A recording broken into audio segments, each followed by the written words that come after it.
Assalamualaikum teman-teman. Perkenalkan, nama saya Anissa Prameswati dan dua teman saya yaitu Via Ivanka, Samarah Nurul Azizah. Pada video kali ini kami akan menjelaskan materi dari KD 3.15 mengidentifikasi informasi tentang fabel atau legenda daerah setempat yang dibaca dan didengar. 4.15 menceritakan kembali isi fabel atau legenda daerah setempat. fabel merupakan cerita fiksi yang menceritakan kehidupan hewan yang berperilaku seperti layaknya manusia. Cerita fabel juga sering disebut cerita moral sebab mengandung pesan untuk pembaca atau pendengarnya. Ciri-ciri cerita fabel. 1. Bersifat fiksi. 2. Tokoh-tokoh karakter yang berperan di dalam fabel para binatang. 3. Watak tokoh para binatang digambarkan ada yang baik dan ada yang buruk, seperti watak manusia. 4. Cerita memiliki rangkaian peristiwa yang menunjukkan kejadian sebab akibat. Rangkaian sebab akibat diurutkan dari awal sampai akhir. 5. Menunjukkan penggambaran moral fabel menggunakan latar alam, hutan, sungai, kolam. 6. Ciri bahasa yang digunakan yaitu kalimat naratif, kalimat langsung, menggunakan kata sehari-hari dalam situasi tidak formal, bahasa percakapan. Dan 7. Mengandung amanat serta pesan berharga untuk pembaca. Yang ketiga yaitu definisi teks legenda. Legenda adalah prosa atau cerita rakyat yang dianggap benar-benar terjadi. Ceritanya dihubungkan dengan tokoh sejarah serta digabungkan dengan keajaiban, kesaktian, dan keistimewaan tokohnya. Kata legenda sendiri berasal dari bahasa Latin, yaitu legere. Menurut Kamus Besar Bahasa Indonesia, pengertian legenda adalah cerita rakyat pada zaman dahulu yang ada hubungannya dengan peristiwa sejarah. Legenda biasa dianggap kolektif, meskipun tidak tertulis, kisah tersebut mengalami distorsi, sehingga jauh berbeda dengan kisah aslinya. Ciri-ciri legenda. 1. Tokohnya memiliki kesaktian. 2. Terdapat unsur keajaiban dalam cerita. 3. Dihubungkan dengan hal-hal gaib. 4. Terdapat unsur sejarah yang dibenarkan kisahnya. Dan yang terakhir, memiliki pesan moral bagi pembaca atau pendengarnya. Jenis-jenis legenda. Brufan menggolongkan legenda menjadi 4 kelompok, yaitu 1. Legenda keagamaan. Legenda keagamaan merupakan legenda orang-orang suci, misalnya Wali Songo. Umumnya, legenda keagamaan terjadi pada masa lampau yang lebih kental dengan nilai religius. Terdapat panutan atau suri tauladan yang baik dalam bidang keagamaan yang dapat mempengaruhi pola kehidupan masyarakat zaman dahulu yang belum mengetahui nilai agama. 2. Legenda alam gaib. Legenda semacam ini biasanya berbentuk kisah yang dianggap benar-benar terjadi dan dialami oleh seseorang. Fungsi dari legenda ini adalah meneguhkan kebenaran tahayul atau kepercayaan rakyat. 3. Legenda perseorangan. Jenis legenda ini berkaitan dengan cerita mengenai tokoh-tokoh tertentu yang dianggap oleh mempunyai cerita benar-benar terjadi. Adapun contoh dari legenda ini adalah legenda tokoh Panji. 4. Legenda setempat. Legenda ini berkaitan dengan cerita yang berhubungan dengan suatu tempat, nama tempat, dan bentuk topografi, yakni bentuk permukaan suatu daerah Apakah berbukit-bukit, berjuang, dan sebagainya. Legenda setempat dapat dibilang menceritakan asal-usul tempat, baik yang menyangkut nama, bentuk suatu daerah, dan lain sebagainya yang berhubungan dengan tempat tersebut. Unsur intrinsik fabel dan legenda. Yang pertama yaitu tema. Tema adalah pokok cerita. Yang kedua yaitu alur. Alur adalah rangkaian peristiwa yang membangun cerita. Ketiga yaitu penokohan. Penokohan adalah cara pengarang dalam memerankan tokoh-tokohnya dalam cerita. Yang keempat, latar. Latar adalah tempat dan waktu terjadinya cerita. 5. Amanat. Amanat adalah pesan yang disampaikan pengarang dalam cerita. Selanjutnya adalah struktur fabel dan legenda. 1. Judul, yaitu kepala karangan. 2. Orientasi, yaitu kalimat yang terdapat pada awal cerita. 3. Komplikasi, yaitu muncul masalah atau konflik cerita.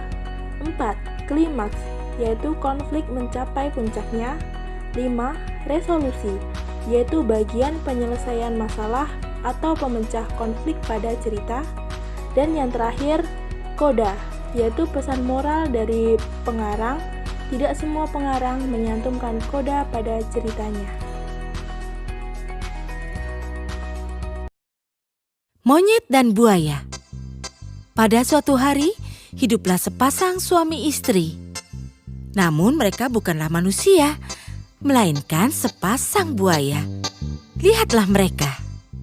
Suami buaya biasa pergi setiap hari ke tepian sungai untuk beristirahat sambil berjemur di bawah matahari. Di tepian sungai ada banyak pohon mangga. Dan pada musim mangga, pohon mangga itu penuh dengan mangga yang matang dan besar. Monyet yang tinggal di pohon sering datang setiap hari untuk memakan mangga matang yang lezat. Monyet dan buaya sering bertemu setiap hari. Dan seiring hari demi hari, mereka pun berteman. Monyet sering memetik mangga manis dari pohon dan menawarkannya kepada buaya. Buaya pun akhirnya bisa menikmati mangga yang lezat. Suatu hari monyet memberi buaya lebih banyak mangga dan dia berkata, "Bawa ini pada istrimu, aku yakin dia akan menyukainya." Buaya pun membawa pulang mangga untuk istrinya. Istri buaya sangat senang melihat suaminya membawakan mangga. Dia merasakan bahwa mangga itu sangat nikmat. Tapi si istri buaya memiliki pikiran yang jahat. Dia berpikir bahwa bila monyet memakan mangga yang lezat setiap hari, tentu saja jantungnya pun juga akan terasa lezat bila dimakan. Dia kemudian mengatakan yang dia pikirkan kepada suaminya, dan suaminya pun sangat marah. Kau payah, monyet adalah kawan baikku. Jangan berani-beraninya kau punya pemikiran jahat itu dalam kepalamu. Tapi istri buaya amat keras kepala. Dia lalu berhenti makan dan tidak mau menyentuh satu makanan pun ke dalam mulutnya. Dia tidak ingin berkompromi. Yang kuinginkan hanyalah jantung monyet, dan aku ingin kau membawakannya padaku. Akhirnya suaminya mengalah dan memutuskan melakukan keinginan istrinya. Dengan sedih dia berjalan ke tepi sungai. Kini dia harus terpaksa berbohong kepada monyet. Karena dia tahu monyet tidak akan datang bila dia mengatakan yang sejujurnya. Suami buaya bilang, Istriku sangat menyukai mangga lezat yang kau berikan padanya. Jadi kini dia ingin mengundangmu ke rumah kami untuk makan siang. Monyet tidak tahu mengenai rencana jahat ini dan dia menerima undangannya. Monyet melompat ke punggung buaya dan mereka pun segera berangkat.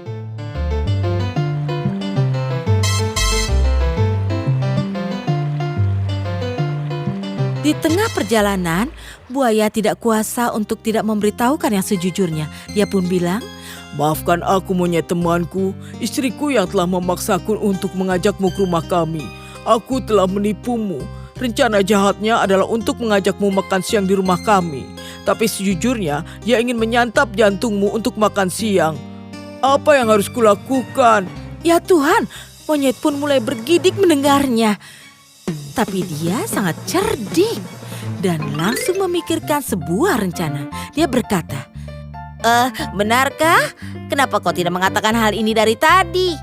Buaya pun kebingungan. Kenapa? Apa yang terjadi? Kami para monyet tidak membawa jantung kami. Kami selalu menggantungnya di rumah untuk keamanan. Ayo, antar aku ke pohonku dan mengambil jantungku. Lalu kita akan pergi ke istrimu. Buaya yang bodoh tidak menyadari rencana monyet. Dia membawanya kembali ke pohonnya. Begitu mereka sampai ke tepi sungai, monyet langsung melompat ke tanah dan memanjat pohon. Begitu dia yakin aman, dia menertawakan buaya dan berkata, Dasar buaya bodoh. Apa mungkin ada yang bisa meninggalkan jantungnya? Kau menipuku, tapi aku mempermainkanmu. Inikah caramu membalas persahabatan kita? Kini kembalilah pada istrimu yang jahat dan jangan pernah kembali.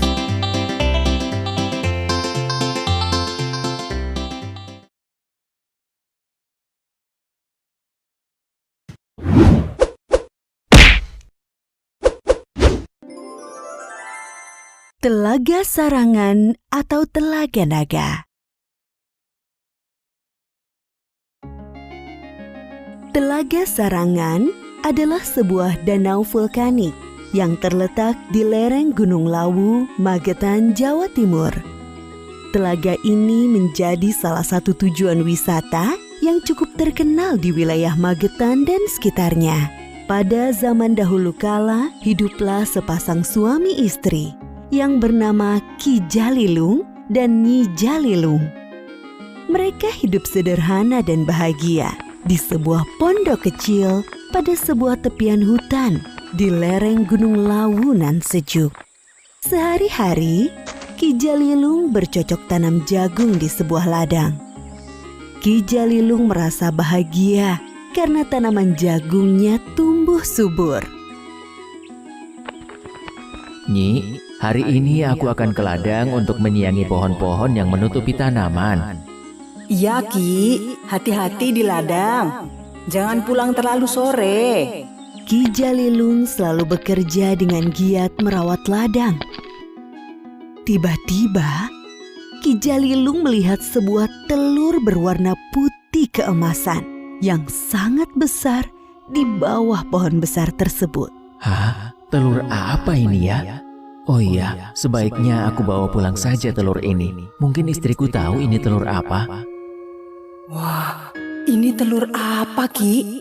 Entahlah, aku juga tidak tahu. Aku kira kau tahu ini telur apa. Baru sekali ini aku melihat ada telur sebesar ini. Kebetulan kita tidak punya lauk. Telur ini kita rebus saja. Setelah selesai makan, Ki Jalilung kembali ke ladang. Di perjalanan menuju ladang, Ki Jalilung merasakan tubuhnya panas dan kehausan. Aduh, panas sekali. Aku akan masuk ke sumber air ini saja. Ki Jalilung merasa tubuhnya segar kembali. Namun, dia merasakan ada yang aneh di tubuhnya. Jari-jari tangannya mengeluarkan cakar yang besar dan tajam. Dan perlahan-lahan berubah menjadi seekor naga yang besar. Di rumah, Nyi Jalilung juga merasakan panas di tubuhnya. Kemudian, Nyi Jalilung segera pergi mencari suaminya. Dia mendengar suara naga dan merasa takut. Apa itu suara naga? Aku harus ke Ki Jalilung. Sampailah Nyi Jalilung ke sumber air tempat suaminya menjadi naga. Nyi Jalilung sangat terkejut melihat ada seekor naga besar melingkar di sumber air. Tiba-tiba dia merasakan ada yang aneh di tubuhnya. Jari-jarinya mengeluarkan cakar yang tajam dan menjadi seekor naga yang besar. Dan kini ada dua naga yang berenang di sumber air tersebut. Mereka berenang sangat cepat. Gibasan ekor mereka membuat gempa, pohon-pohon tumbang, burung-burung di sekitarnya berterbangan ketakutan. Kedua naga berenang mengitari permukaan telaga dengan cepat, hingga terbentuklah sebuah pulau kecil di tengah-tengahnya. Kemudian naga tersebut menyelam ke dalam air dan tidak pernah muncul kembali. Itulah cerita turun-temurun tentang asal mula terjadinya Telaga Sarangan. Sampai sekarang masyarakat di sekitar Telaga Sarangan mempercayai bahwa 2 ekor naga tersebut masih ada dan hidup di dasar telaga. Sarangan adalah istilah masyarakat sekitar untuk menyebut naga. Jadi, Telaga Sarangan bisa disebut juga dengan nama Telaga Naga.